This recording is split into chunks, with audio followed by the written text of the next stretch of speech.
날씨가 이제 좀 더 쌀쌀해지는 느낌이 드네요. 각별히 이제 건강 더 잘 유의해 주시길 부탁드립니다. 성도 여러분, 오늘 말씀의 제목은 합당한 예배입니다. 합당한 예배. 여러분, 우리 예배 이 단어 너무 익숙하죠.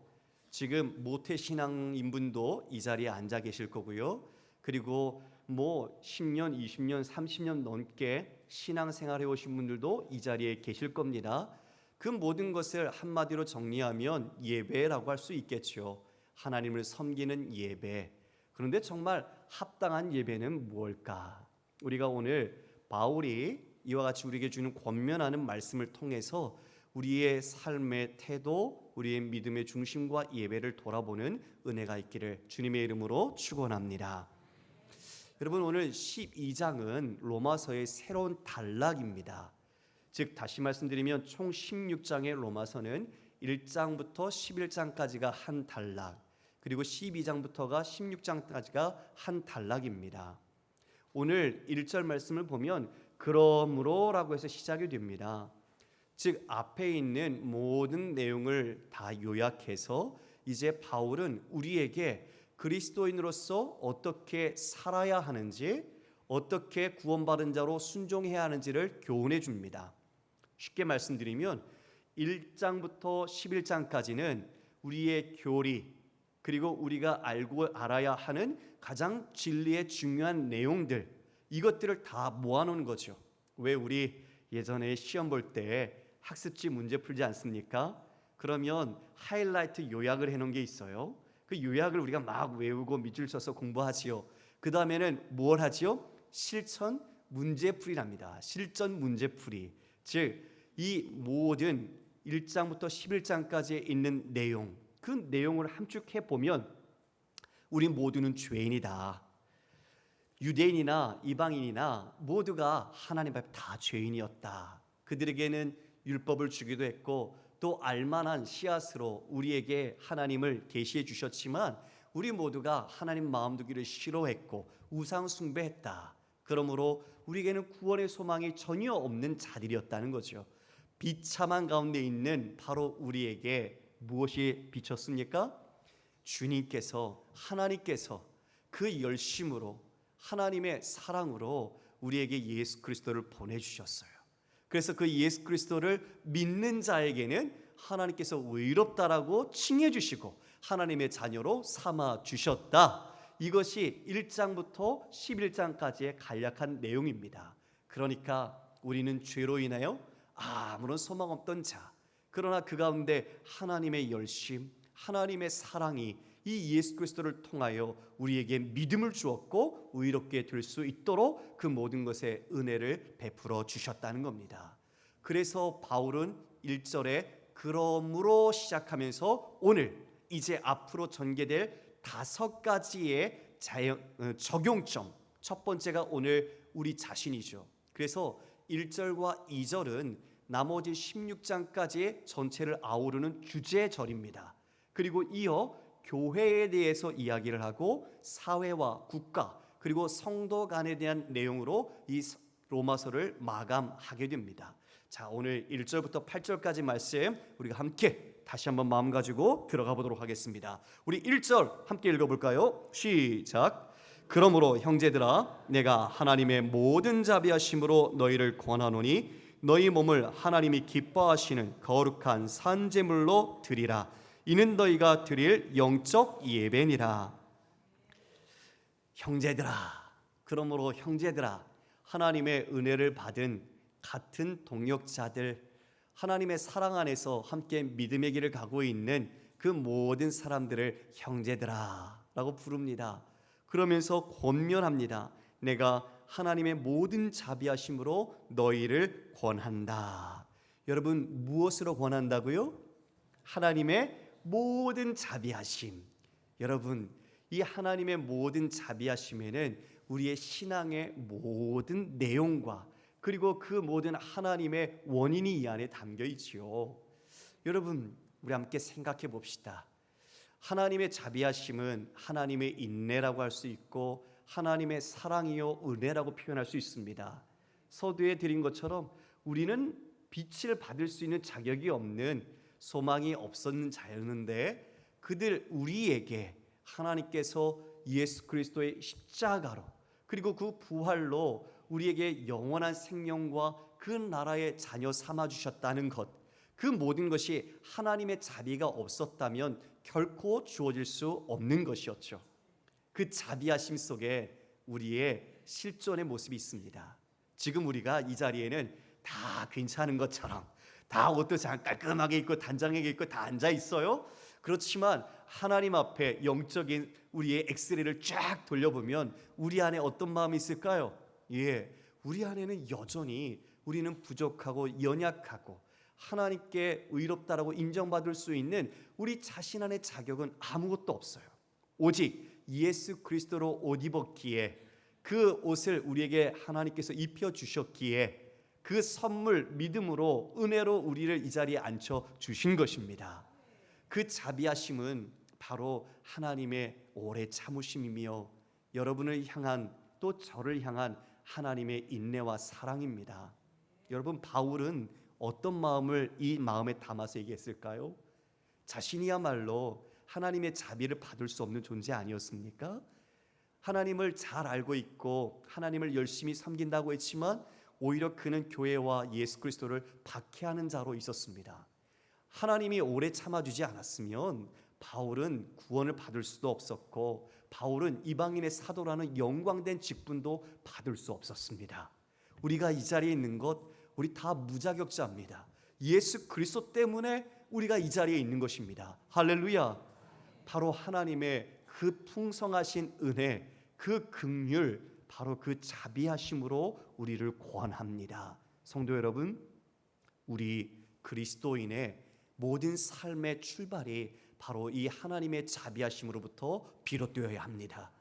가정에서 남편과 아내, 부모와 자녀, 그리고 모든 교우들, 그리고 우리가 일하는 직장과 그 모든 학교에서 만나는 교우들, 그리고 친구들, 지인들, 그 모두를 대할 때 우리는 하나님께서 우리를 길이 참아주시고 사랑하셔서 인내로 이 자리에 세우신 것처럼 우리 또한 그 자비하심으로 그들을 대해야 할 것입니다. 그 사랑을 받았고 그 사랑을 알고 있기 때문에 우리는 그 자비하심을 잃어버려서는 안 되는 것이죠. 바울은 권한다라고 합니다. 이게요, 정중하게 부탁하는 거 아닙니다. 파라칼레오라는 이 단어는 호소하는 겁니다. 간청하는 겁니다. 강렬하게 말하는 겁니다. 왜요? 지금 이 바울의 마음속에 이 큰 놀라운 사랑과 구원의 은혜를 우리가 입었으니 형제들아, 내가 그 온 마음을 담아 권한다. 그 권하는 내용이 얼마나 중요할까요? 그렇죠? 그 모든 자비하심으로 권하는데 그 주님의 십자가와 주님의 그 부활과 그 모든 고통을 그 담은 자비하심으로 우리에게 권하는데 얼마나 중요한 내용이겠습니까? 우리에게 실전에 진짜 살아야 될 실제적인 권면으로 주는 내용입니다. 무엇을 말합니까? 너희를 권하노니 너희 몸을 하나님이 기뻐하시는 거룩한 산 제물로 드리라.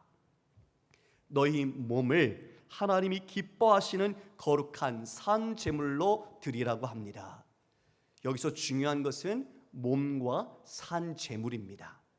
여러분, 이 몸이라는 단어는 소마라는 단어입니다. 이것은 우리의 육체의 바디를 말하는 것 아닙니다. 이것도 있지만 적극적인 의미에서는 우리의 모든 전인격의 삶, 우리의 마음과 의지, 열심, 그래서 우리의 총체적인 삶을 바로 지금 이 소마라는 몸으로 표현하는 것이죠. 그러니까 우리의 전 인생을 말하는 것이 바로 이 몸이라는 단어입니다.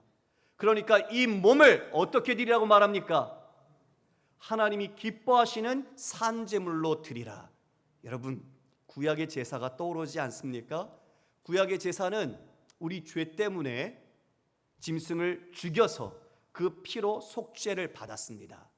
그런 것처럼 지금 우리의 모든 전체의 인생과 삶을 하나님 앞에 드리라는 것이죠. 기뻐하는 제물로 바치라는 겁니다. 그런데 구약의 제사에서 제물은 죽여야 했습니다. 살아서 바치지 않았습니다. 다 죽여서 그 모든 것을 각을 내고 태워서 하나님께 드렸습니다. 그렇다면 산 제물로 이와 같이 드리라는 것은 무슨 말일까요? 우리의 온 인생, 그 삶을 살아있는 희생 제물로서 바치라는 것입니다.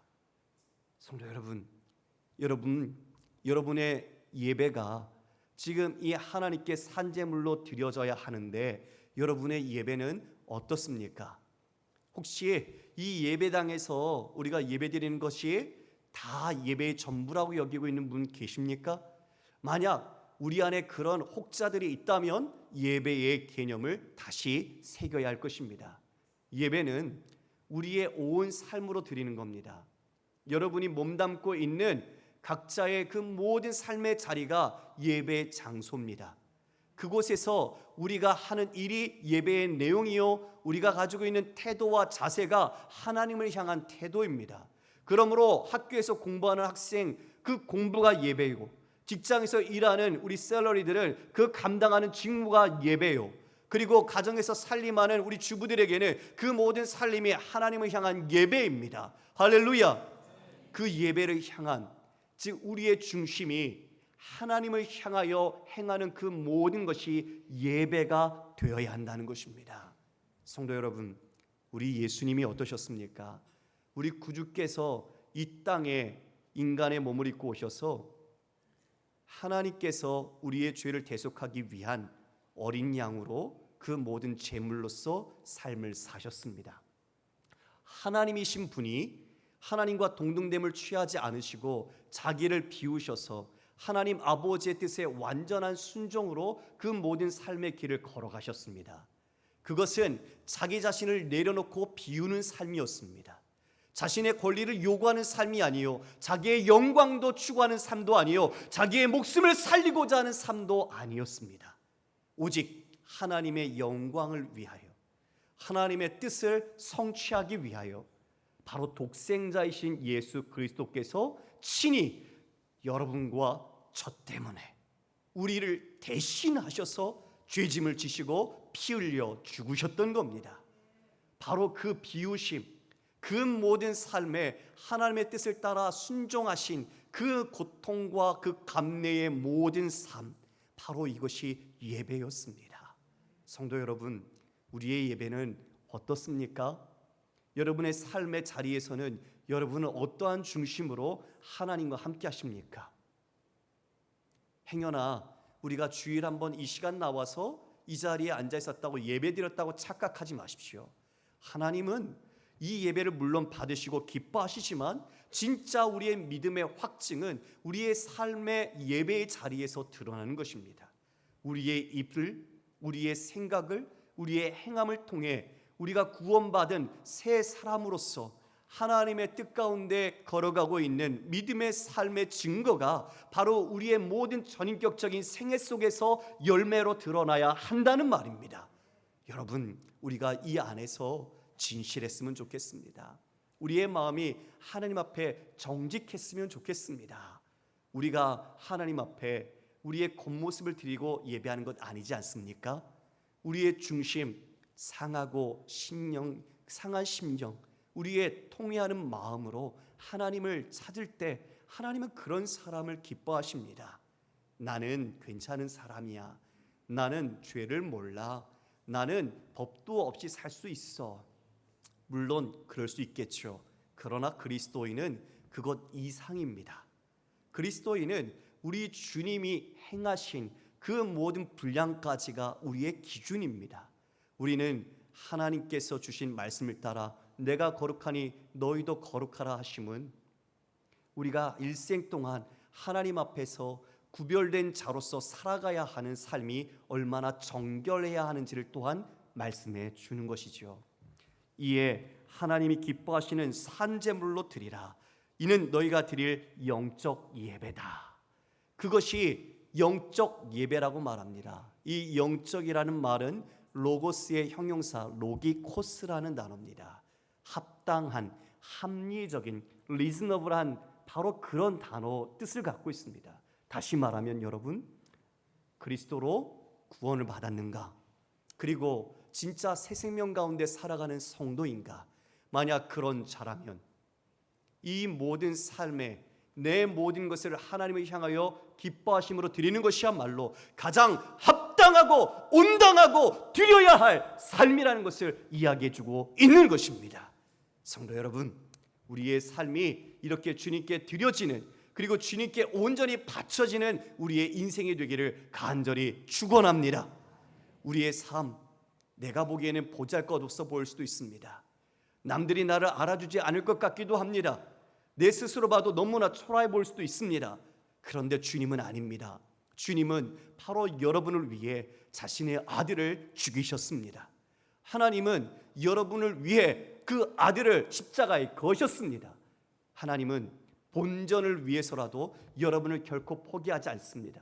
여러분은 얼마나 내가 하나님의 모든 자비하심으로 이 자리에 서 있는지, 그리고 그 자비하심으로 내가 어떤 생명을 얻었는지, 그리고 그 자비하심으로 내 삶에 어떻게 하나님과 함께 동행하고 있는지를 분명하게 영적인 눈을 떠서 볼 수 있어야 합니다. 그럴 때 주님의 은혜가 우리 안에 더욱 충만해집니다. 주님이 우리를 향한 그 사랑이, 그리고 그 사명이 우리에게 분명히 자각이 됩니다. 자, 여러분, 우리 2절 말씀 함께 읽어보겠습니다. 시작. 너희는 이 세대를 본받지 말고 오직 마음을 새롭게 함으로 변화를 받아 하나님의 선하시고 기뻐하시고 온전하신 뜻이 무엇인지 분별하도록 하라. 세대를 본받지 말라고 말합니다. 자, 하나님 기뻐하시는 산제물로 드려지기 위해서 우리가 이 땅의 이 세대 풍조, 가치관, 경향, 패턴, 이것들을 본받지 말아라라고 말하고 있습니다. 똑같이 이 세상 사람처럼 사는데 그리스도인이라고 말한다면 그것은 무늬만 그리스도인이죠. 그리스도인이 아니죠. 맞습니다. 세상 사람과 똑같은 모습 속에서 똑같은 삶의 방식을 가지고 살면서 내가 믿는다라고 말을 하면 그것은 거짓된 증거일 뿐입니다. 우리의 믿음은, 살아있는 믿음은 반응합니다. 그리고 변화합니다. 그리고 하나님께로부터 은혜를 받아 우리는 주님께로 자라갑니다. 열매를 맺어갑니다. 어제의 내가 아니라 오늘의 나로서 하나님의 새로운 은혜를 받은 자로서 우리는 다른 모습과 다른 삶을 살고 있는 것입니다. 어제의 은혜는 어제로 끝났습니다. 여러분, 10년, 20년 전 과거의 경험의 은혜로 살지 마십시오. 하나님은 날마다 만나를 내려주셨고 우리는 그 만나를, 영적인 양식을 매일매일 먹음으로써 우리는 살아가는 존재입니다. 우리는 주님의 은혜를 매일매일 받지 않으면 우리는 이 세상 가운데서 따라 살아갈 수가 없습니다. 이 세상에 거슬러 살 수가 없습니다. 이 세상을 본받아 사는 자가 아니라 거슬러 살아야 하는데 어찌 우리의 힘으로 살 수 있겠습니까? 그래서 본받지 말라고 말합니다. 카피하지 말라고요. 여러분, 우리가 이 말씀 앞에 우리의 삶이 정말 하나님, 제가 옆집 그리고 다른 집 그리고 주위에 있는 모든 사람을 봐도 내가 그들의 생각, 그들이 살고 있는 세상적인 방식을 따라 똑같이 살고 있다면 회개해야 합니다. 회개해야 합니다. 우리의 입술의 고백으로 형식적인 회개가 아니라 진짜 회개해야 합니다. 하나님의 사랑을 내가 받았고 그 사랑의 깊이를 알수록 우리는 죄를 더 깊이 자각하는 겁니다. 여러분, 윤동주의 서시 가운데 죽는 날까지 하늘을 우러러 한 점 부끄러움이 없기를 잎새에 이는 바람에도 나는 괴로워했다. 윤동주의 서시의 내용뿐일까요? 우리가 죽을 때까지 하나님 앞에 거룩한 백성이라면 이 세상이 말하는 죄, 범죄 이 정도 수준이 아니라 하나님을 닮는 그러한 수준으로서 깨끗하게, 정결하게, 거룩하게 살아가야 하지 않겠습니까? 물론 여전히 우리는 부족합니다. 그러나 어제의 내가 아니라 오늘은 더 어제보다 나은 그리스도인으로서 하나님 앞에서 성장해 나가야 한다는 것입니다. 할렐루야. 재물은요, 자신을 위해서 바쳐지는 게 아닙니다. 재물은 다른 사람을 위해서 죽는 겁니다. 곧 우리가 예수 그리스도처럼 그렇게 살아야 한다는 뜻입니다. 내 영광을 위해서, 내 자신의 삶을 위해서 사는 자가 아니라 우리는 예수님이 가신 길처럼 하나님 아버지의 영광을 위해, 그리고 우리에게 생명을 주시기 위해 그 모습을 따라서 우리의 타자들을 사랑으로 섬기고 하나님의 영광을 드러내는 삶을 살아가는 제물이라는 것입니다. 그것이 우리의 목적입니다. 그 목적이 우리의 삶의 전생애를 관통하는 주제이기도 한 것입니다. 내가 너희를 사랑한 것처럼 너희도 서로 사랑하라. 그 사랑이 우리에게 남겨주신 새 계명입니다. 여러분, 하나님 사랑, 이웃 사랑이 바로 예배의 본질입니다. 하나님을 사랑하기에 우리가 예배하는 것이고, 또 그 사랑 안에서 우리의 이웃과 교도를 사랑하기에 함께 섬기는 것입니다. 나를 위한 것이 아닙니다. 제물은 타자를 위해, 우리 옆에 분들을 위해서 나는 사라지는 것이죠. 너희는 세상의 빛이다. 너희는 세상의 소금이다. 우리 주께서 말씀하셨습니다. 여러분, 빛과 소금은 어떤 존재입니까? 자신을 위한 존재가 아닙니다. 어둠을 위해 빛은 스스로를 태우며 그들을 비추어야 합니다.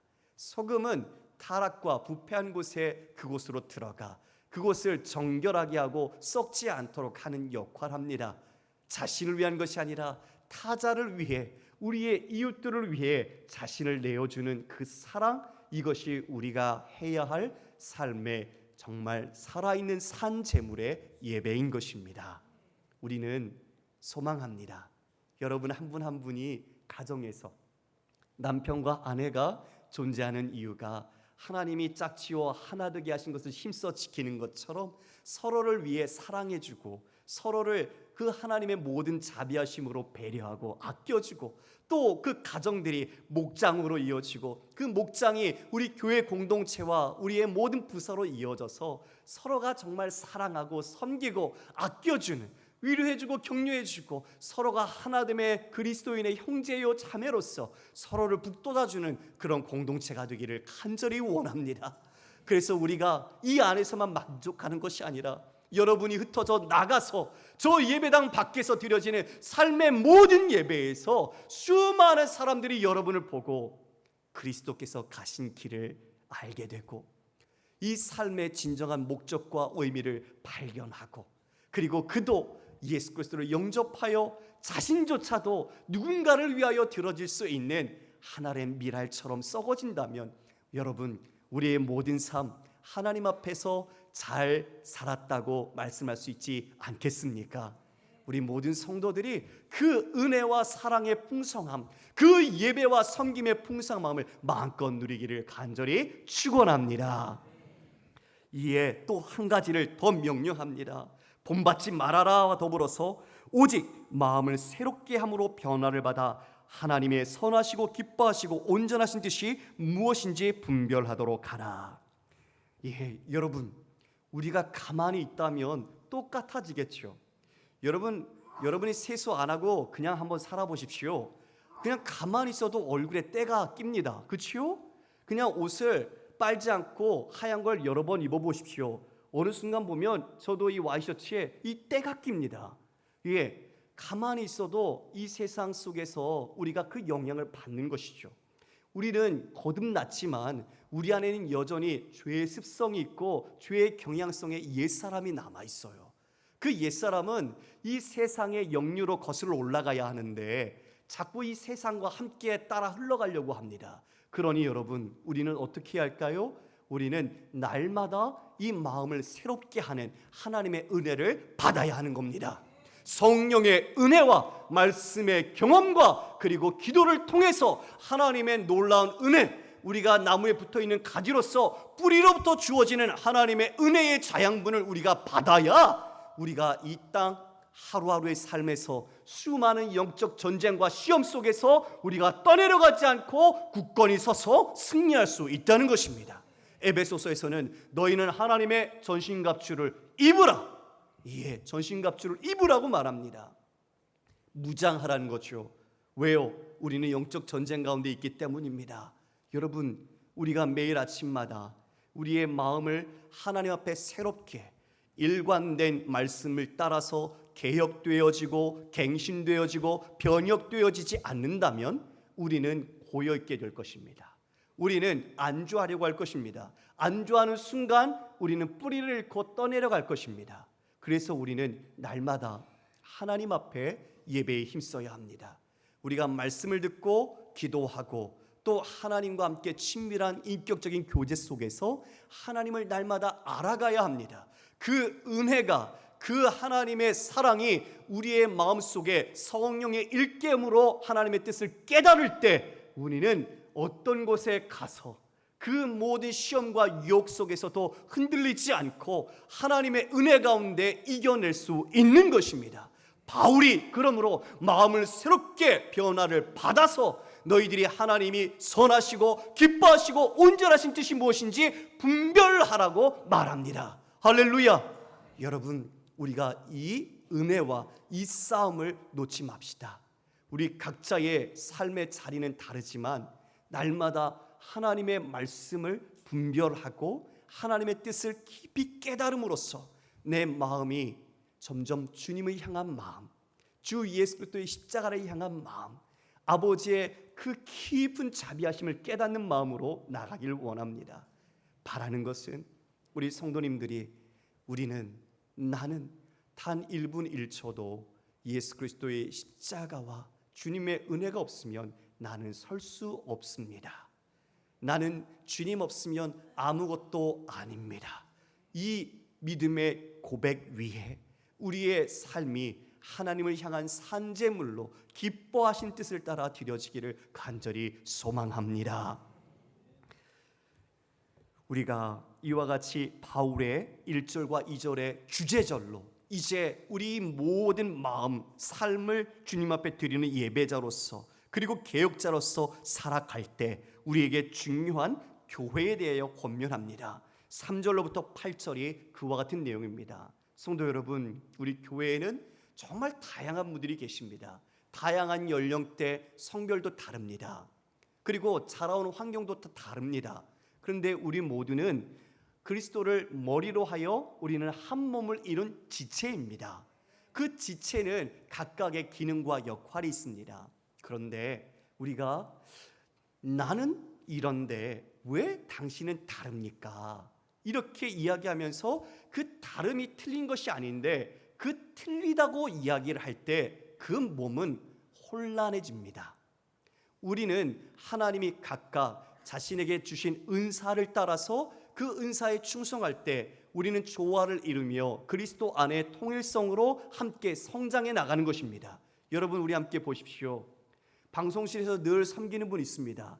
새벽부터 여러분은 잘 보이시지 않지만 늘 저기에서 방송실에서 제 자막 띄워주고 음악하고 이 모든 마이크 볼륨을 조정해 주는 분 계세요.